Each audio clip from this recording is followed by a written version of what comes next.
नमस्कार मु मोनालिसा स्वागत करुच्ची आपण मानू आम कृषि एक सुंदर अध्याय आम कृषि आज रही आलोचन आम कथा हवा क्लोरोपाइरोपस 50% इसी साइपरमेथिन 5% इसी यह कौन बजार रे यार कौन नाम रही प्रयोग करने द्वारा क्यों प्रकार पोक मैंने मरी जाती कि क्यों प्रकार पोक मान को आम नियंत्रण करें आज से विषय आलोचना करिबा। जदि आपण माने आम कृषि यूट्यूब चैनल रे नुआ किंबा आम कृषि यही भिडियोटी आपण मानक पाखरे प्रथम थर पहुँची दया करी आम कृषि यूट्यूब चैनल को सब्सक्राइब करिवे एवं भिडियोटी स्किप न करी शेष जाए निश्चित देखिबे। तेबे आसंतु डेरी न करी कथा हबा क्लोरोपाइरोपस आउ साइपरमेथिन कौन काम करिवो यह आम फसल रे एवं केउ प्रकार कीट मानक यह नियंत्रण करिबो बा मारिबो आज से विषय आलोचना करिबा।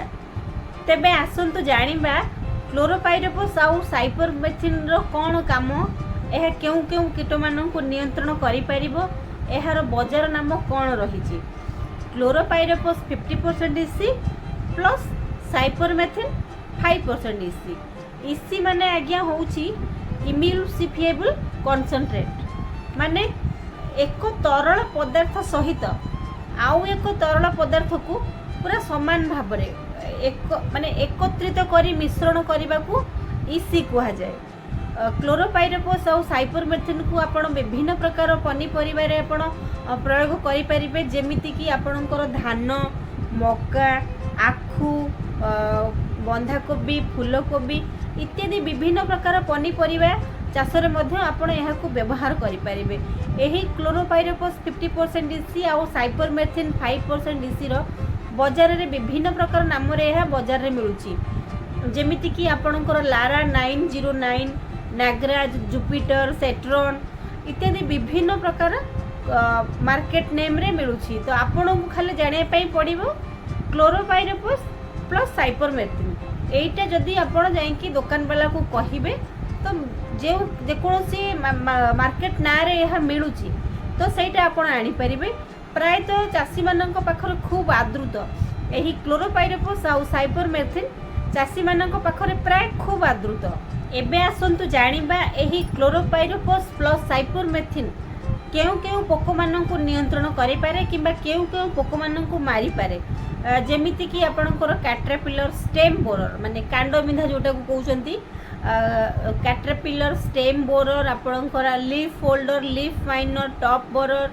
इत्यादि विभिन्न प्रकार कीट मानकु एही क्लोरोपाइरोपस प्लस साइपरमेथिन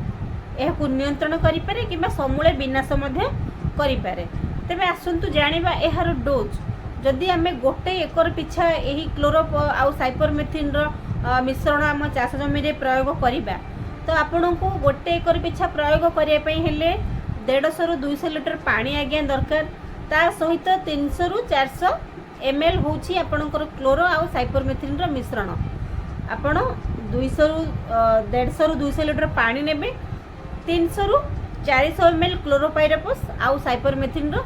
एक द्रवण प्रस्तुत करी आपण चाष जमी जदि गोटे एकर पई आपण आज्ञा पकाउछंती ताहले आपण 300 रु 400 ml क्लोरोपाइरोपस प्लस साइपरमेथिन 150 लीटर रु 200 लीटर भितर पानी आपण नै कि आपण को चाष जमी रे प्रयोग करि परिबे। एहा द्वारा आपण जो कीट मानक कथा कहली किबा जो पोक मानक कथा कहली सेही पोक मानक निश्चित भाव में आपण को चाष जमी मध्यरु मारी परिबे किबा नियंत्रण भितर रखि परिबे। साधारण भाव में यही क्लोरोपाइरोपस आउ साइपरमेथिन 100 ml पाखरु आरंभ करी आपण को 5 लीटर पर्यंत या मार्केट रे आपण पाई जिबे। 100 ml रो रेट आज्ञा आपण मार्केट रे प्राय 80 रु 90 टंका भितर आपण को यही क्लोरोपाइरोपस आउ साइपरमेथिन 100 ml जोटा कि 80 रु 90 टंका भितर आपण मार्केट प्राइस अनुसार आपण सेटा पाई परिबे। जदि आपण माननकु क्लोरोपाइरोपस आउ साइपरमेथिन रो ही वीडियोटी भल लगी थाए आशा करूछि निश्चित भाव में वीडियोटी भल लगी थिबो आपण जानि परिबे एही क्लोरोपाइरोपस आउ साइपरमेथिन को आमे केउ केउ चाष रे प्रयोग करिबा किबा केउ केउ फसल रे प्रयोग करिबा एवं केते परिमाण रे प्रयोग करिबा तो आप निश्चित जानी पारिथिबे। जदि आपण माननकु एही छोटिया वीडियोटी भल लगी थाए छोट लाइक टे करिवे जदि आपण मैंने आम कृषि यूट्यूब चैनल रे नुआ दयाकोरी आम कृषि यूट्यूब चैनल को सब्सक्राइब करेंगे। रहिली नमस्कार, मु मोनालिसा। देखा हबो आपण मानक सहित आउ एक सुंदर वीडियो रे।